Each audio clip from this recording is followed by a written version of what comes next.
to start their next drive. They've got the lead. Last time had to punt it, though. What's the key to this drive? I think it's leverage. The leverage. Big guys up front. You know the motivational speech on the sideline is, guys, give us an opportunity.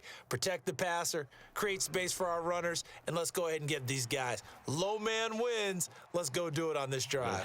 We'll watch that leverage on this drive. 5 yards is the tally on first down. That brings up 2nd and 5.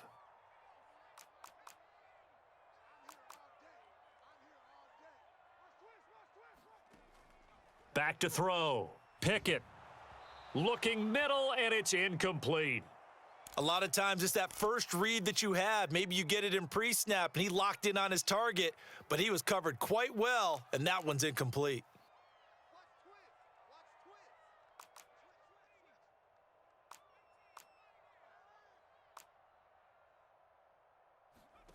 Looking to throw. Pickett. Oh, hit as he throws there, incomplete. So it doesn't look like they're going to be able to build off the turnover. Well, the defense certainly did its part. It got them the football, but you're exactly right. It looks like they're going to have to punt this one away, and it's not a turnover, but doesn't it feel like one after grabbing the momentum with the defensive play? Yeah, and they had all that momentum after getting the football, and now zapped right back in the other direction. They'll try and throw for it here. He gets it left side to Johnson. And he's able to get it to the 33. Good enough for a first down. And that's a big pickup of a first down. And you know that all week, both sides of the ball, offense and defense, are going through every situation. And in this case, the offensive guys had the right play dialed up because defensively, you work on fourth down situations as well. And deflating for the defense. They can't get the stop here.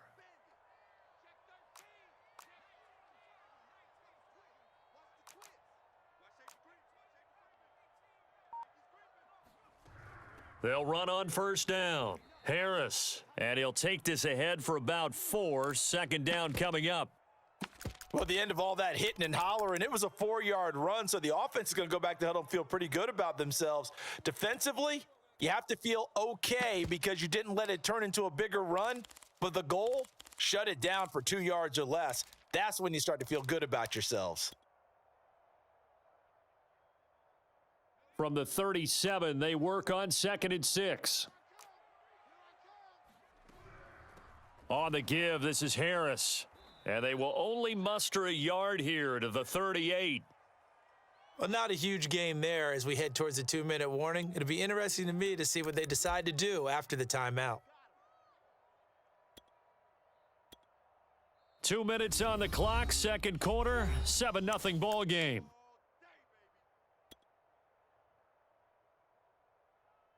Coming up at halftime, I'll go from one personality, that's you, Charles Davis, to another one in Orlando, the coach. He'll have stats and scores from around the NFL. You and Jonathan Coachman, both larger than life. No doubt about it. But you're stuck with me in this booth, yes, and he's miles away and smiling. And happy. Problems on third down so far in this first half. Relatively small sample size, but they're now 0 for 3. And the average in the league, somewhere around 40% on third down for offenses. So what's the answer to this? Either convert them or don't get the third down in the first place. Get your big chunks of yards on first and second down.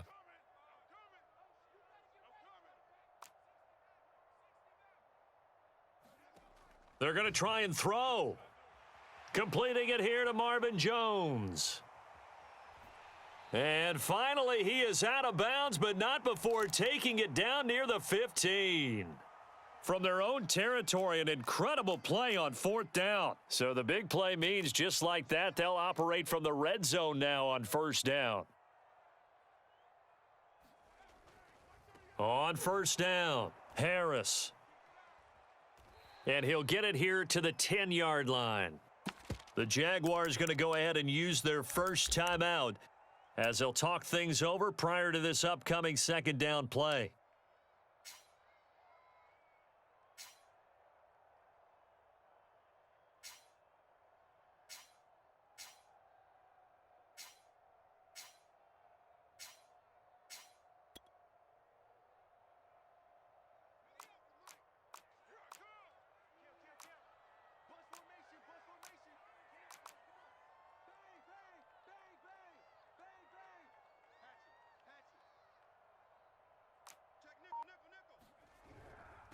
They run with Harris. And running room hard to come by here. He gets it down to the 8.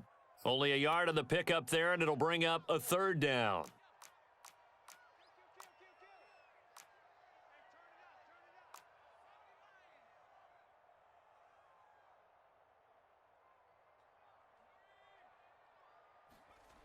Back to throw. Pickett, and it's intercepted at the goal line. Shaquille Griffin with a pick. And the Jaguars are going to take possession here. It's a touchback, and they'll take over at the 20-yard line. Jaguars come to the line to start their next drive. And 2 picks thrown here in this first half alone. We'll see how that affects him. Can't wait to see where his confidence is, because the great ones. And for the 3rd time here in this half, it's intercepted. Picked off near the 44. And a super return as he gets us all the way down inside the 25-yard line. Boy, so another interception, CD, and it feels like he's starting to unravel a little bit. And as you would expect, still a work in progress here in his 2nd season. He has to start ironing out some of these mistakes, though, because now his head coach, his offensive coaches, they have to evaluate whether you keep playing him and let him work through it, or you start thinking about going to his backup.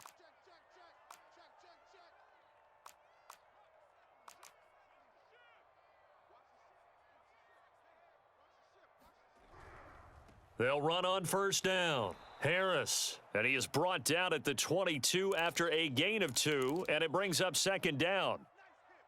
Yeah, that wasn't a big run, just a short one there. But guess what? Sometimes you treat it like boxing. You throw that jab out there, and you throw it again, you throw it again, then you come with a big punch later. Maybe they're just trying to set them up. Looking to throw on 2nd down. Pickett, and he fires one that's intercepted. Picked up by Andre Sisco. And the Jags are going to have it here just past the 25. CD, I know it's just his 2nd year in the league as a quarterback, but that's going to be one when he flips on the tape. He's like, I shouldn't have thrown that ball. No doubt about it, and his coaching staff will be emphatic about he shouldn't have thrown that ball. But remember, 2nd year, as you noted, on-the-job training, so he's got to take this feedback that he's getting, negative or otherwise, and turn it into positives moving forward. Now the Jags will use the 2nd of their timeouts as they'll stop it with a little over 30 seconds to go in the first half of play.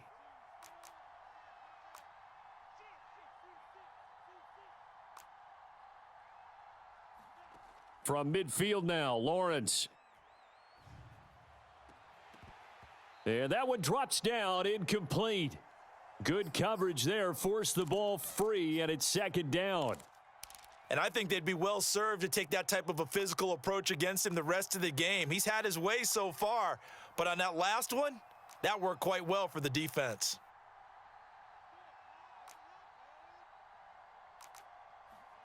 Second and 10 now. It's Lawrence. That's caught by his tight end, Evan Ingram. And he's going to get this one down to the edge of the red zone. The Jaguars now will use the last of their timeouts as it comes with 22 seconds to go here in half number 1. So a big play as it gets them all the way down to the 20 now for 1st and 10. From the red zone now, they'll look to throw. Completes it to Evan Ingram. And the Jaguars are going to be set up with a 1st and goal coming up as they get him down at the 6-yard line. Final play of the half. It's Lawrence. Looking in zone, but it's incomplete. So we reach halftime here in the Steel City with the Steelers on top. As we'll head down to Orlando, that's where we find our man Jonathan Coachman at our EA Sports Halftime Report. Coach. So time for the second half as the Steelers have the lead, and they will also be receiving the football here to start the 3rd quarter. Taking it about the 1. And he'll take it up past the 25 to the 26-yard line.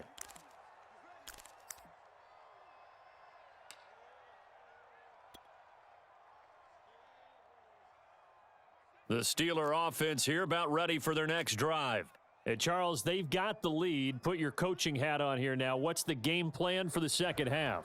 I think getting the running game going a little bit more, because I thought in the first half they didn't get it moving the way that they would like. They had success throwing it, but I think these first couple of drives, they'll want to get those running backs going and give them more opportunities, and I will guarantee you that those guys were lobbying for them in the locker room at halftime. And this throw incomplete. Now the defender all over him that time, but it's going to lead to third down. He was trying to get that one out to his running back out of the backfield, but that one was read and timed perfectly, and they were able to break it up. Throw left side is complete on the diving effort. When you're a player of his stature, you don't just circle the games on your team's calendar. You circle the Pro Bowl? Without a doubt. That's a game that you just figure you're going to be in each and every year, and it's because of catches like that. That's why he goes.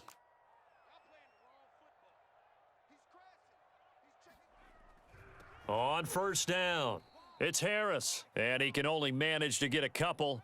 2nd and 8 coming up. Well, any lane that might have been open there was closed pretty quickly, and that was because the defensive front, they won that battle at the point of attack at the line of scrimmage. They used great leverage, held their spot, and stacked him up. And here's a diving catch made behind the line of scrimmage. I think one of the key words in today's NFL is hybrid. You know, guys who can do more than just what they're asked to do. How about our running back there laying out like a wide receiver and making that catch? And he'll manage to pick up about 4. It's 2nd down. On any running play that's called, they're always hoping that it's going to break big and go the distance. But when you get a nice gain like that, you're able to do so many things anyway. You can come back and run essentially the same play again, continue to move the ball on the ground, or you can decide to throw the ball now because usually you have the defense back on its heels. And this is why aggressive defensive coordinators love to blitz. It wreaks havoc because they end up taking their attention to the blitzers, freed up the D lineman to make the play. Here's the 7th play of this drive. This is 3rd and 4. Looking to throw. Pickett. It's brought in by Harris. And he will have a Steelers first down as they're able to get the 3rd down conversion. So they'll come up 1st and 10 now from the 33. Over the middle, that's caught by Claypool. And inside the 20 before he's brought down. It's taken a while for this offense to get going. A little creaky at the start, but they're oiled up now. A nice throw there, and they're really putting together a good drive.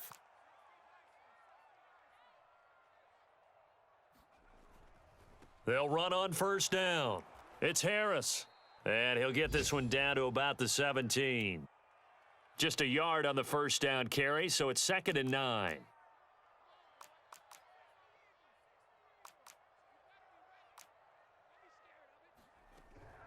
They run again with Harris. And nothing doing. He's immediately taken down at the line of scrimmage. No gain on the play there, so that doesn't help. Now they're looking up at a 3rd and 9 situation.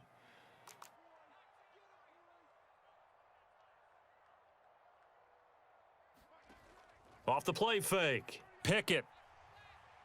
Eluding the pressure right. And probably the wise decision there. No one open. He just throws it away.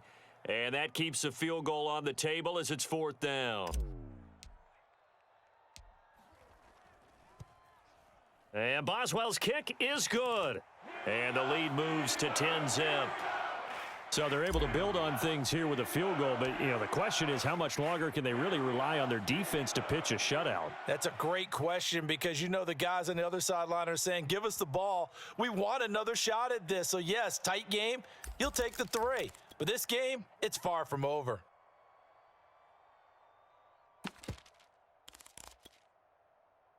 Jaguars come to the line to start their next drive. And their deficit a little wider now than it was at halftime following the field goal a moment ago. But the goal is still the same because you know they want to come out, establish a rhythm in the second half, and get going. Make no mistake about it, though.